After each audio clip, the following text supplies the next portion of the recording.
States on the opening day of the war fired 4 cruise missiles into a facility that was evacuated by the Revolutionary Guard Command long before the conflict. One of these missiles struck a school.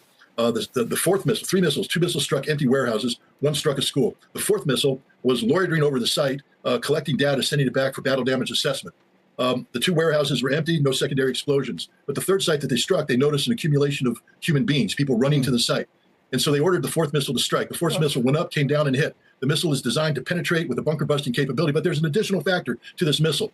Our brilliant weapons designers have concluded that the excess fuel in a Tomahawk missile at the moment of impact can actually be weaponized into a thermobaric weapon, a fuel air explosive. And so they hit the button, turned the excess fuel into a thermobaric, and the people they saw running were the children who survived the initial attack. They went to the prayer hall with their teachers, and they asked the parents to come in and retrieve their children. Parents are on their way. So the movement you saw were survivors going into the building, teachers with them, parents come to them, and we put the 4th cruise missile in there, turned it into a thermobaric bomb, and burned these children alive. That's this war in a nutshell. Yeah. We don't know what we're doing. We don't know what we're targeting. And all we're doing is murdering people. And you know why this happened?